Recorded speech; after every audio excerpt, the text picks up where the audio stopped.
Yesterday courier private limited. Domestic international cargo உங்கள் இல்லம் தேடி வந்து கொரியர் புக்கிங் டெலிவரி செய்து தரப்படும். தலைப்புச் செய்திகள். டெல்லியில் நடைபெற்ற பாஜக எம்எல்ஏக்கள் ஆலோசனை கூட்டம். ஜிஎஸ்டி மறுசீரமைப்பு, கட்சி வளர்ச்சி குறித்த ஆலோசனையில் கடைசி இருக்கையில் அமர்ந்து பங்கேற்ற பிரதமர் மோடி. ஜெர்மனி, இங்கிலாந்து பயணம் மாபெரும் வெற்றி பயணம் என முதலமைச்சர் மு க ஸ்டாலின் பெருமிதம்.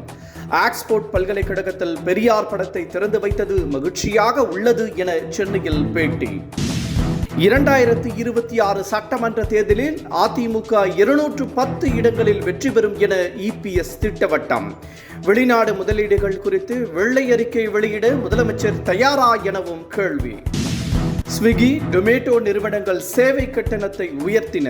ஜிஎஸ்டியுடன் சேர்த்து 18% வசூலிக்கப்படும் என்ற அறிவிப்பால் சாப்பாட்டு பிரியர்கள் கடும் அதிர்ச்சி. கடந்த சில நாட்களாக அதிரடியாக உயர்ந்து வந்த தங்கத்தின் விலை இன்று திடீர் சரிவு. சவரனுக்கு 280 ரூபாய் குறைந்தது. இனி விரிவான செய்திகள். டெல்லியில் பாஜக எம்பிக்கள் கூட்டம் நடைபெற்றது. ஜிஎஸ்டி வரி, கட்சி வளர்ச்சி குறித்து இந்த கூட்டத்தில் ஆலோசிக்கப்பட்டது.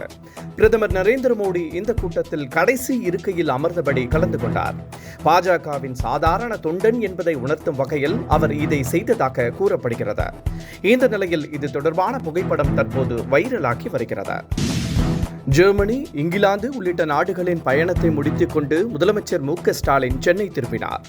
அவருக்கு உற்சாக வரவேற்பு அளிக்கப்பட்டது. விமான நிலையத்தில் இருந்து கத்திப்பாரா வரை திமுகவினர் உற்சாக வரவேற்பு அளித்தனர். தனது வெளிநாட்டு பயணம் பர்சனலாகவும் மறக்க முடியாத பயணம் என்றும் முதலீடுகளை ஈர்த்த பயணம் என்றும் முதலமைச்சர் மு க ஸ்டாலின் கூறினார். தமிழ்நாடு கொண்டுள்ள மனிதவளம் குறித்து தானே எடுத்துரைக்க வேண்டும் என்பதற்காகவே வெளிநாடு பயணம் மேற்கொண்டதாக முதலமைச்சர் மு க ஸ்டாலின் கூறியுள்ளார். இதன் விளைவாக தமிழ்நாட்டின் மீது நம்பிக்கை வைத்து ஜெர்மனியின் 10 நிறுவனங்கள் தொழில் தொடங்க முன்வந்துள்ளதாகவும் முதலமைச்சர் குறிப்பிட்டார். தூத்துக்குடியில் நடத்தியது போன்று ஹோசூரிலும் முதலீட்டாளர்கள் மாநாடு நடக்க இருப்பதாகவும் முதலமைச்சர் கூறினார். வரும் 2026 சட்டமன்ற தேர்தலில் அதிமுக 210 இடங்களை வெல்லும் என இபிஎஸ் கூறியுள்ளார்.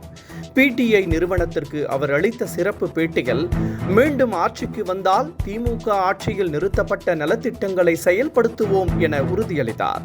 வெளிநாட்டு பயணம் குறித்து முதலமைச்சர் மு க ஸ்டாலின் வெள்ளை அறிக்கை வெளியிட வேண்டும் என்றும் இபிஎஸ் கூறினார். பிரிந்து கிடக்கும் அதிமுக அணிகள் இனி இணைய வாய்ப்பே இல்லை என மார்க்சிஸ்ட் கம்யூனிஸ்ட் கட்சியின் மாநில செயலாளர் சண்முகம் கூறியுள்ளார். அதிமுகவை பாஜக துண்டு துண்டாக்கி வைத்துவிட்டதாகவும் அதன் மீது சவாரி செய்ய பாஜக முயற்சித்து வருவதாகவும் அவர் குற்றம் சாட்டியுள்ளார். பாஜகவிடம் சிக்கியவர்கள் மீள முடியவே முடியாது என்றும் அவர் ஆணித்தரமாக தெரிவித்தார். ஸ்விக்கி, ஜொமேட்டோ நிறுவனங்கள் தங்கள் சேவை கட்டணத்தை கடுமையாக உயர்த்தியுள்ளன. தங்கள் நிறுவனங்களுக்கு பெருமளவு கிராக்கி இருப்பதை அறிந்த ஸ்விக்கி, ஜொமேட்டோ போன்ற நிறுவனங்கள் ஜிஎஸ்டியுடன் சேர்த்து 18% வரியை விதித்துள்ளன. தற்போது ஆன்லைன் மூலம் ஆர்டர் செய்து உணவுகளை வீடுகளுக்கு கொண்டு வர வைத்து சாப்பிடும் வழக்கம் அதிகமாக உள்ளது. இதனால் வீட்டுக்கு வரவைக்கும் உணவு பிரியர்கள் கடும் அதிர்ச்சி அடைந்துள்ளனர். தமிழகம் உள்ளிட்ட 5 மாநிலங்களில் என்ஐஏ சோதனை நடத்தப்பட்டு வருவதாக தகவல் வெளியாகியுள்ளது. தமிழகத்தில் தூத்துக்குடி மற்றும் 5 மாநிலங்களில் சோதனை நடைபெற்று வருகிறது.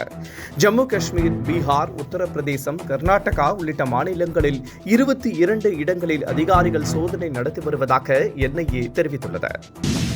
மதுரை விமான நிலையத்திற்கு முத்துராமலிங்க தேவர் பெயரை வைக்க நடவடிக்கை எடுக்கப்படும் என இபிஎஸ் பேசியதற்கு கிருஷ்ணசாமி கடும் எதிர்ப்பு தெரிவித்துள்ளார். முதலில் அதிமுகவில் ஏற்பட்டுள்ள ஓட்டை உடைச்சல்களை இபிஎஸ் சரி செய்துவிட்டு மற்றதை பின்னர் யோசிக்கலாம் என்றும், இப்படியே சென்றால் இபிஎஸ்ஸின் அரசியல் வாழ்க்கையில் உள்ளதும் போகக்கூடும் நிலை ஏற்படும் என்றும் கிருஷ்ணசாமி எச்சரித்துள்ளார். மதிமுகவில் இருந்து மல்லை சத்யா நிரந்தரமாக நீக்கப்பட்டுள்ளார். துரை வைகோவிற்கு எதிராக போர்க்கொடி தூக்கிய மல்லை சத்யா மதிமுகவில் இருந்து தற்காலிகமாக நீக்கப்பட்டிருந்தார். இந்த நிலையில் அவர் அளித்திருந்த விளக்கம் திருப்திகரமாக இல்லாததால் அவரை வைகோ கட்சியில் இருந்து நிரந்தரமாக நீக்கியுள்ளார். கடந்த சில நாட்களாக தாறுமாறாக உயர்ந்து வந்த தங்கத்தின் விலை இன்று சரிந்துள்ளது.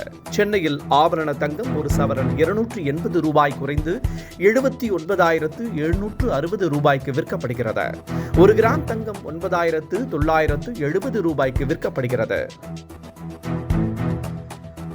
இத்துடன் இந்த செய்திகள் நிறைவடைகின்றன.